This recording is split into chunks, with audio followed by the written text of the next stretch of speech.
Welcome back to RealVacantLand.com. This is Luke Smith, and this is a little educational video. I've made educational videos over time. If you go back through my YouTube history, especially in the old live feeds that I used to do, there's over 1,000 videos, but a lot of them are educational. Further and further back you go, and I get a lot of I get a lot of comments. I get a lot of kudos. I get a lot of follow through from people. Even videos I made years ago about the different educational topics, and a lot of people refer to them. And I was just thinking that this might be an interesting topic for some of you. And a lot of people ask, how do I get started in real estate? I don't have much of any money. What's my first move? And there's so many different ways. There's hundreds of gurus that teach you different ways and things. This is a little niche that you could use. This is one possibility. And I'm calling this Arkansas back tax land how-to. And I've sold hundreds, if not, I don't know how many, hundreds and hundreds of properties in Arkansas. Can't even keep track of them all. I've got databases that just go, you do the search and I get lost in there. Got to narrow it down by the county, right? There's so many properties that I've bought and sold in Arkansas. So Luke, why do you share your ways? Because guys, I like bigger dollar ones. These are kind of smaller. The point of this is a good way to start. It's a good way to begin. This is a good way to get your feet wet, learn lots of things. But to me, the juice isn't worth the squeeze. The time for the money kind of ratio is not there. But it's a good way to get started. So Arkansas back tax land, let's jump into it. So this website is our State of Arkansas Commissioner of State Lands. It's COSL.org. COSL.org. Commissioner of State Lands. COSL, just like their name up here, wherever my mouse is. COSL.org. You get to this website and it's a blah, blah, blah, blah. You can pay taxes and stuff. So one of the things that's in here is post-auction sales. Post-auction sales. Luke, what is post-auction sales? Luke, what is the point of all this stuff? Well, in the U.S. is set up to be different than Europe. When we broke away from all the hierarchy and titles and everything, we said we're starting over and we want people to have a chance. We want more opportunities to be available to our people. And this is before my time, before my grandparents' time, but going back, when the U.S. started kinds of times. And they said, we're not going to tax the people, we're going to tax the land. That was the basic idea. We're going to tax the land because when you tax the people, you're taxing the farmer. And this is, much more farming days than manufacturing days and telecommunication days or information days that we're in now. So think of farming days. And when they came up with these ideas, we're going to tax the people, England and Europe and stuff would tax the people, and the landowners wouldn't get taxed. They would own the land and they would have people work their land, and the taxes would be on the people working the land. And we didn't want to be set up that way. We want more opportunity. We want to have this shot of owning the land. We want to have the shot of buying it, using it. We don't want land sitting around that's not being used, that's not being put to work. And so if those landowners are charged tax on that land, like happens in U.S. and Canada and Australia and maybe a handful of other places in the world, not so many places, Latin America, most of Europe, Asia, other places tax the people and not as much the landowner. The landowner is usually one of the big 5 families in the country that owns everything, or it's the church or whatever. You don't tax them because they have all the power and they write the rules. Not in the U.S. We charge taxes on the landowner. And what that does is it compels people, let me switch back to the screen. It compels people who own lots of land to give it up because they don't want to pay the taxes on it if they're not really using it, they're not putting it to work, and they're not being efficient with it. And if they don't pay the taxes, like somebody dies, whatever happens, they decide they're going to go get on drugs for the next 20 years or something, they disappear and they don't take care of their affairs. They don't pay their taxes. They're not paying attention enough to pay their taxes. The government takes that land away and puts it back up for sale. And they take it away for not paying the taxes. And they put it up for sale. And that was the idea. Later on, over time, taxes started happening on the people and on the production and on all kinds of other things as politicians get greedy, right? But the basis of it was we're going to tax the land and not the people. And that's where this system has come from, and that's what brings us through to this. This is Arkansas's version of that system. So Arkansas collects money, the counties collect money from the land. And Arkansas is the only state that I know that does it on a state level. They kind of subsidize the counties because there's so many little counties. A lot of these counties have like 2,000 people or something. They don't have the real system to take the land away from whoever's not paying the tax and go liquidate it in a fashion and follow all the rules and laws that it takes to do that. So the little counties got backlogged and said, we need some help. And the state came in and they made this whole system. And when I started doing this, there was no maps. There was no, you're doing paperwork in the mail. You have to create a check for each property and you got to do paperwork for each property. And I'd create big boxes of paperwork and send it off to them, right? I want to buy these couple hundred properties. And then a couple months later, you'd hear back from them. They'd take them a while to process it all. They'd send it back and they say, Luke, we'll sell you these ones. And you have to make offers over a certain amount of time. 2 years would go by after there was an auction. So they would hold a public auction and they would hold it in person. They'd travel around, they'd hold these auctions in person. I don't know if they still do that in Arkansas, especially after COVID. That really put the hamper on that. But they'd have them at a local hotel or a regional hotel or something, or conference center. And they would tell everybody, they'd post in the newspaper, come and buy this land and bid on it. Best bid wins, got to pay cash, got to have cashier's check, got to pay on the spot. It's as is. You're not supposed to trespass on these properties to look at them. We don't have information about these properties. This is really an investor buys it, not a retail person that's going to go use it so much.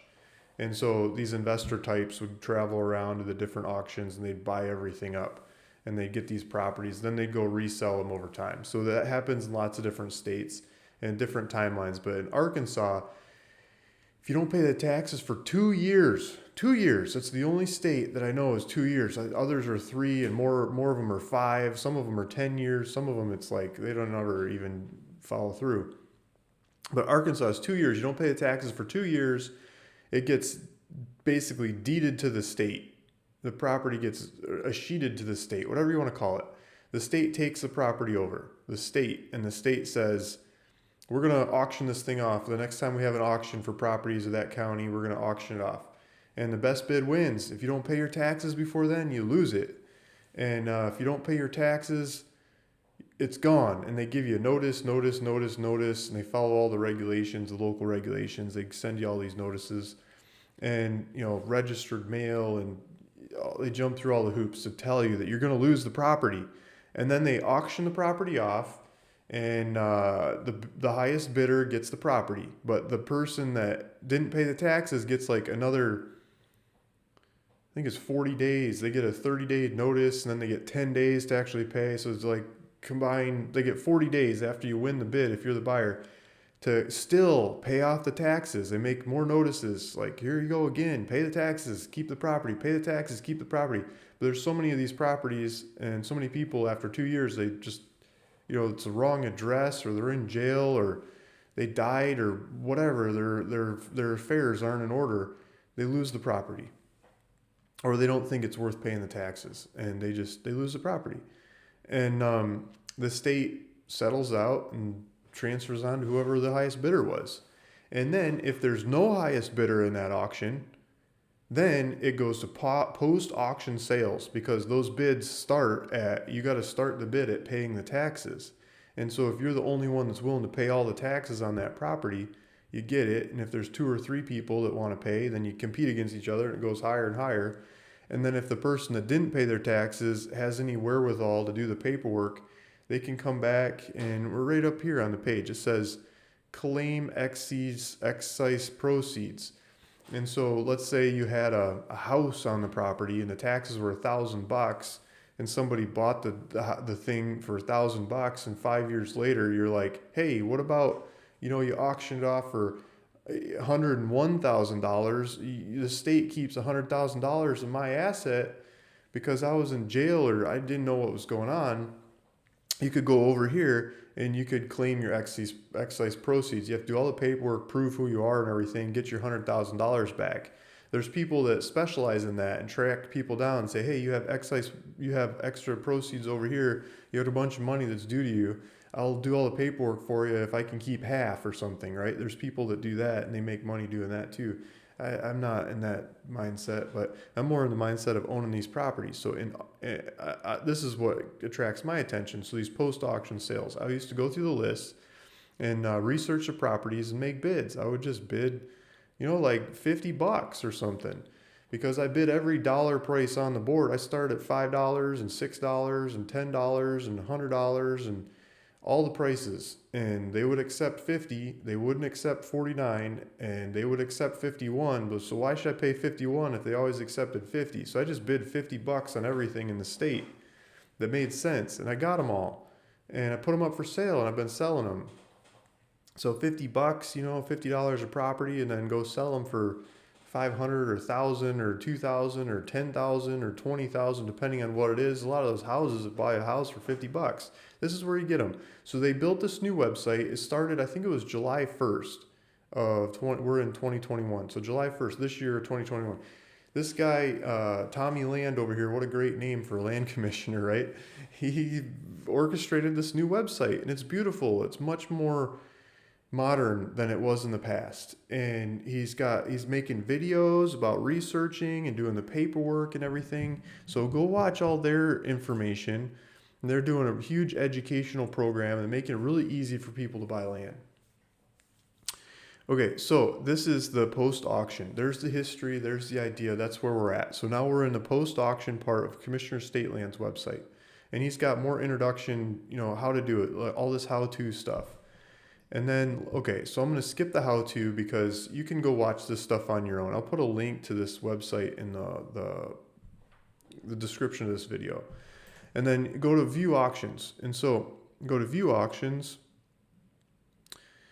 I'm going to do a list view because I like lists. I'm a data guy, right? And okay, so they've got new listings, and new listings come out. And so if you remember that story I told you, so the new listings, they got stuff up for sale that is, the bid starts at what the back taxes are. And so most of these new listings are like that, right? Like they start at the back taxes. And so Pulaski County, that's like Little Rock, and I'm going to click on the bid and let's see what it says. Okay, so this property has no bids. It's just got on here, but it's got $13,000 in back taxes. Like, what the heck am I going to buy in Pulaski County for $13,000? It better be good. It just looks like a vacant property. It looks like where the house used to be. It's a driveway, and this is probably like what the city is charging for removing the house. So let's look at the next one. I'm going to spot check a couple of these things. And I've spent days going through these kinds of lists, looking for land. So the next one up here, municipal lien, Van Buren, blah, blah, blah. Okay, $6,000. Nobody's bid on this one. Or it'd say property has no bids. So the way this system works is if you're the first one to bid, you place a bid. So if you wanted to buy this thing, it looks like there's a house, and this might be an old picture. The house might be gone. You're going to want to go over there and look at it and everything. But $6,000, okay, I could buy a house for $6,000. Is it any good? Is there somebody living in it? It's all those questions, like, who knows? But if you figure that out, you could buy it for $6,000. That's a bid. So you place a bid, you'd be the first bidder. You'd start the auction. In Arkansas, the first bid starts the auction. And then there's 30 days other people get to bid on this. So other people like me are going to look at it and be like, that's a nice looking house. Maybe it's worth, I could buy it for 10 and sell it for 20. If I put it on the market. So maybe I bid 10 grand, I outbid your 6. And then it's like, the price goes up. Somebody else says, the market's 20 grand. I'll buy it for 15, and the auction goes. So you get the idea, right? But these are the brand new listings. It's got acres on here. So I think it'd be fun to look at size. You can sort by size. Look at this, 100 acres. Like, what can I get? 100 acres. Added on 923. So this is a newer one, and people are already bidding on this. So $2,325 for what size was it? 103 acres. 103 acres. So something's weird here. Yeah, it's a river. So it's underwater. There's Arkansas River, right? I think that's the Arkansas River. Yeah, legal says an island in Arkansas River. I don't see an island, but maybe there's an island in there. Or maybe it happens at like when the water level's low or something. I don't know. So you can buy the bottom of the river for $2,300. You'd bid. So the bidding started, and these guys would probably keep outbidding you because they hope the land changes. You know, if the river changes someday, this might be dry land, and maybe it's worth something, or maybe you could do something, try to get the river to change without anyone noticing. Start cutting down trees and putting up seawalls and make the sand move around. I don't know. Okay, so here's 3 acres. Let's see what this one is. 3 acres. It's bid up to $1,700. It looks like it's on a road. It looks like a piece of woods on the road. And, I mean, heck, I'd probably bid on that. Leans St. Francis Levy District. So you're going to have to pay. Even after you win this, there might be other fees. So they're pointing out that there's drainage taxes over here. So the levy district's going to charge money. So it would be nice if you could reach out to these people and see what the back, drainage taxes or levy fees over here. The levy is to keep the water off the land. And so that kind of fee doesn't get wiped out by paying off the taxes. That's different than the taxes. That thing it's a bond that was created that's above and beyond the wipeout kinds of clauses. So you're going to have to pay that. And some of these have different fees. And the more of these transactions you go into, the more you like buy the property, and later on you get a letter that says, "Oh, you owe a bunch more money." Oh, thank you. And if you call these guys ahead of time, they probably won't answer because they'll tell you, "Oh, the land it's deeded to the state. We can't talk to you about the fees." It's like, how do you find out the fees if it's deeded to the state? And they won't tell you, and the state doesn't know. It's a gamble, right? You just roll the dice and you buy a bunch of these properties, and some of them come back with crazy fees, and some of them come back with no fees or hardly any fees. And the more of the transactions you do, the more you learn. Here's another 3 acre one. Let's check this out.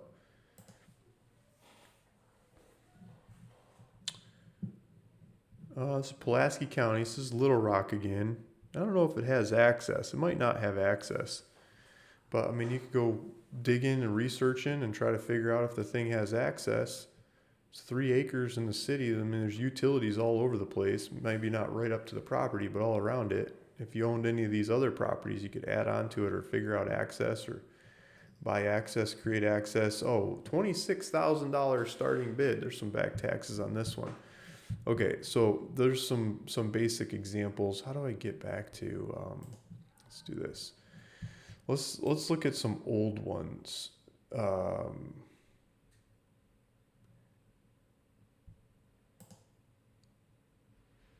So the oldest ones are 20. I don't know if it's doing a 4, maybe it's going off the month instead of the year on the age.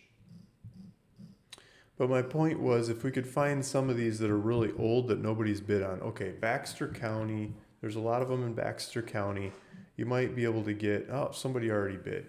Look, so the state starts the bid at $50 on these ones that are like really old that nobody bought from the original tax auction. And then nobody bought them afterwards for the minimum taxes that you have to pay. It was $300 tax on that thing. Still nobody bought it. And then after 2 years, you can start making bids that are less than the taxes owed. So they start at $50 and the bids have started going up. So they're bid up to $106, but it's still got weeks of auction. So other people are probably going to bid this thing up even more.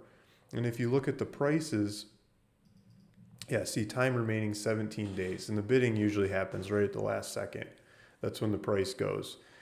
And this is in the city of Briarcliff. I've had lots of these properties, and they've got a lien, and they've got a resort district fee on here that doesn't get wiped out with when when you buy this property. So you're going to get more fees above and beyond just the taxes that the state wipes out when you buy it from them for whatever this price is.